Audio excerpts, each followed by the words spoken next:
Good YouTubing, everybody. Thanks for stopping by and checking out the channel. We really do appreciate it. And as always, we'd like to thank our viewers, subscribers, and our members, because without you, we're not us. So let's take a look at McFarlane Toys' DC Multiverse Supergirl. This is Supergirl from the TV series from 2015 with Melissa Benoist.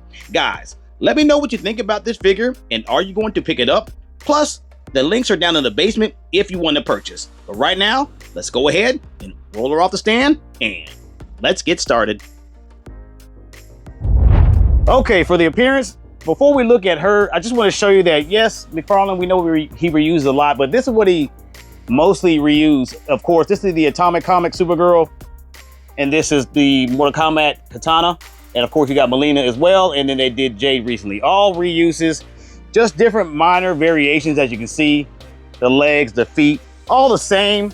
Some of the upper body is probably the same here, a little bit different there, but it is mostly the same buck, especially the legs and the feet for sure. You just have different variation. I think the hands are the same too. Your additional hands are the same, and the arms for sure are the same. Just wanted to show you that, but let's go ahead and take these off, and we'll go ahead and look at Melissa closely, right? So if you look at the figure, to me, just right quick, look at this face. To me, I don't think it looks like her at all, period. If you look, I'm gonna put the thing up, put her face up. I mean, if you come and look at the angle here, you might be able to see her, but she looks like an older woman. Of course, she looks like a teenager in the TV series in 2015, but here she looks more like an older woman, right? I don't see a young girl in this one. So it doesn't, for me, it doesn't look like her completely, but it does look okay for the figure itself, right? Okay, so let's back it on out. You see that her attire there, that's what it looks like in the TV series. You do have that bluish color, right? There you go. And of course, the gold on her waist and the dress with this kind of burgundy color. And of course, the cape as well, right? And there's her hair flowing. That's just a mold. You're not gonna have any additional movement with that, but it does have some painting on the top. And then you have some accent on the bottom of the hair, right? Like highlights, right? It doesn't look that great if we look it up close, but there you have it there. There's your feet, legs. It's okay. So let's look at it up close. Get our lighting there. Okay, so you see that I just don't see Melissa in there. If I turn to the side, I might be able to see it, but I don't. But that wash and paint on the hair, not a fan. It looks like moss that you find in a swamp. Something you put in a flower bed. To me, that's all right. It doesn't look that great, but the blue is okay. Looks like it does in the series. I think she has a little bit more accent on the suit itself, on the sides and whatnot. I think she has more of a accent coming on the side, like a stripe or something. It's just not solid like it is right there, but it still is good. The S on her chest is correct. The color is correct with the gold and the red, but it'd be better if it was grazed instead of like a sticker spray painted on, right? And then you see her waist with the gold. That's okay. Not a fan of how separated it is right here. I know that you have to have your movements there, but just that separation is not a fan of that. It needs to be more close together to the waist, not such a gap there. As you can see, I know the rotations are fine, but it just gives it an ugly look right there, like it's not on her, right? It's real loose. But there you have it. Hands. You have the fake part of the costume going into the hands right there by the thumbs. Spray painted on, right?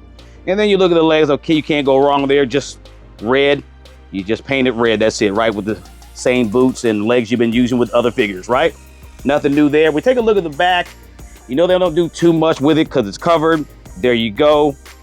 That's quite all right. I think that looks pretty decent.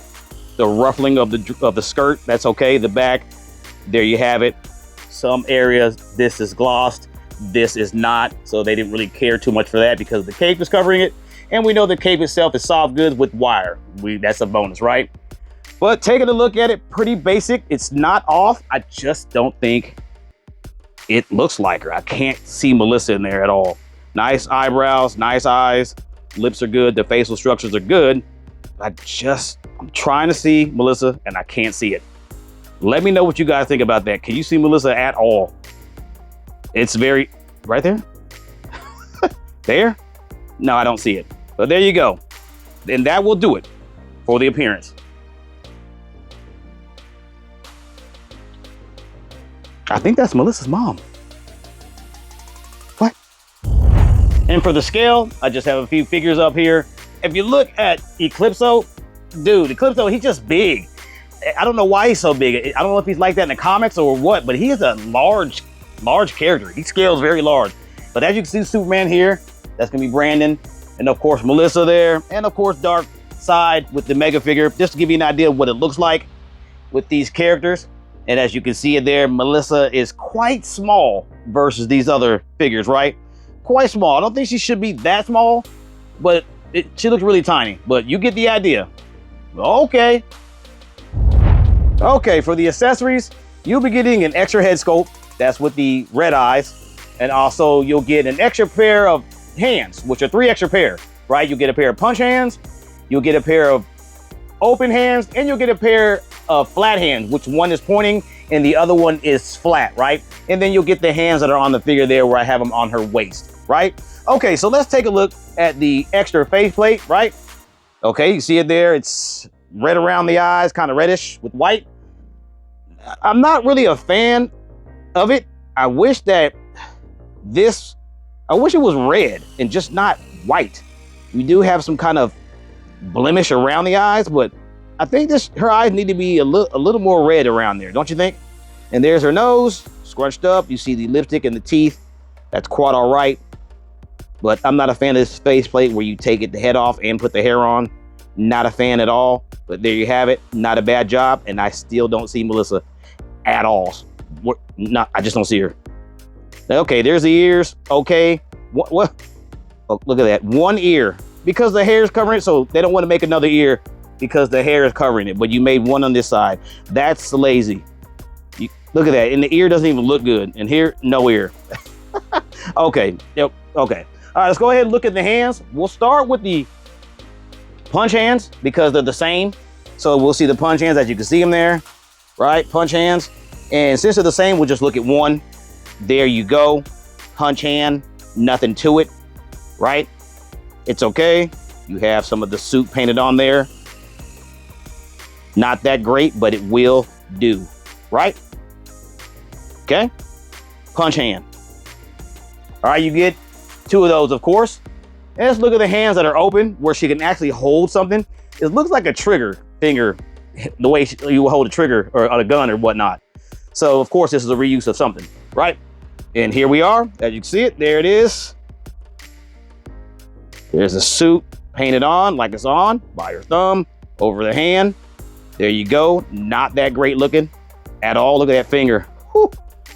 Okay, there you go. Trigger finger hand for no reason. Get a pair of those. All right, so let's look at the flat hands. First, we'll look at the one that's pointing.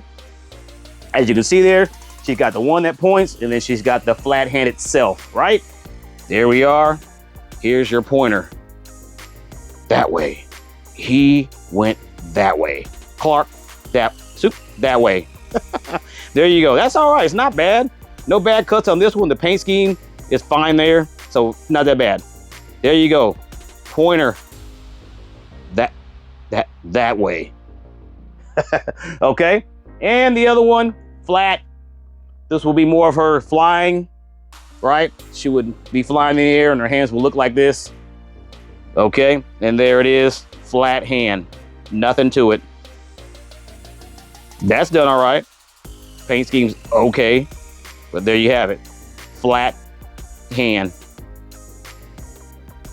Okay, and that will do it for the accessories. But yeah, we could go ahead and take a look at these up close. I know we saw it in the appearance, but let's go ahead and look at these up close.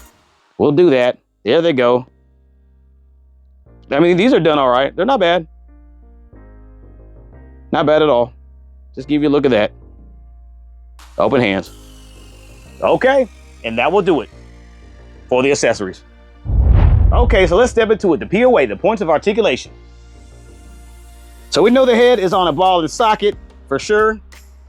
Ball and socket, you have this ugly hair in the way. So limitations, just the way you force it, you can do what you want, but up, it's not happening. You're not looking up. Sorry, not with this. It's not happening. You can tilt it barely, but everything's limited because of the mold of the hair. So not great there. Turn a little bit. That's it. Too much limitations. You do some funny stuff. Hair pops off because of the ugly, because of this. I mean, look, why? Why is that something? I don't understand. They give me 2 additional head sculpts and we're good to go. But no, we have this here. Now look how much trouble just to make it look decent. That's just terrible. Terrible on the head movements, right? Okay, arms, basic ball and socket, latch, rotates up and down, right? Nothing new there. Bicep swivels there, double jointed pins. Think the double jointed arms. You do have the hands that rotate. They have latches of their own, right? That's the same on both sides. Sternum rotations. You do have waist rotations. Of course, we know that because the big gap we don't like. There it is. And of course, on the side, we do have the click flies. They have the plastic there. They make them click, right? They fly open. Double jointed pins there. There you have it. Same on both sides, right? Cape is wired. Do as you wish with it. And the feet are on this latch system with the pivot in the toe. There you go. And it's not really rocking, but it's on a rocker. You can force it, make it like a rocker, right? I don't know if that even matters right now with this figure, but there it is. Okay, so that is the POA in a nutshell. Okay. Mom? And for the packaging, pretty basic. This is your deluxe theatrical edition. As you can see, it's just a little bit bigger than the normal McFarlane packaging, right? But let's go over it. As you can see on the face, inside the bubble, you see the action figure and all the accessories. And of course, behind it, you have a mini diorama, looks like some clouds. And of course, the trading card and the action figure base behind the bubble, right? And if you take a look at the bottom, you do see DC Multiverse, Supergirl logo, and of course, Supergirl at the bottom, right? Take a look at the side panel. You do have Melissa in the artwork right there, a picture of her, and of course, Supergirl. And on the other side panel, you have DC Multiverse, open window, Supergirl, Supergirl logo, and Supergirl at the bottom.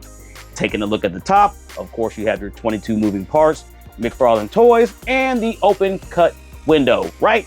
Of course. So let's flip it over to the backside.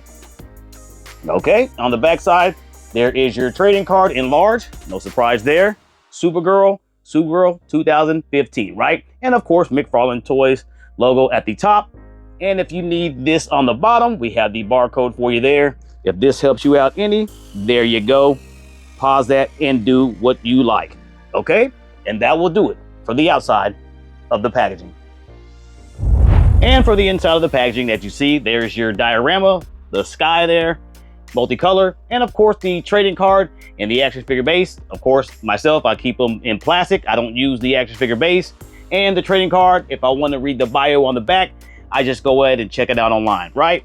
And that will do it for the inside of the packaging. Okay, for my pros and cons. My cons are, the only con that I have is the suit could have been a little bit more detailed what the blue is. Maybe just kind of grays, make it look like a suit, just not this solid finish.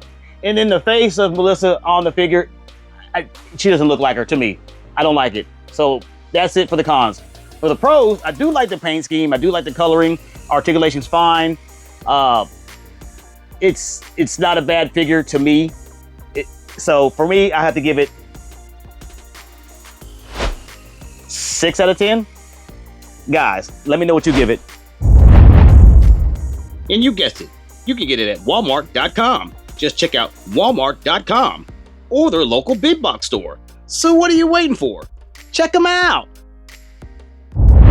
And this brings us to the end of our video. If you found the video informational or you just simply enjoyed watching, please hit the like, comment, share, and subscribe button. And as always, this has been another toy review. Thanks for watching. See you in the next one.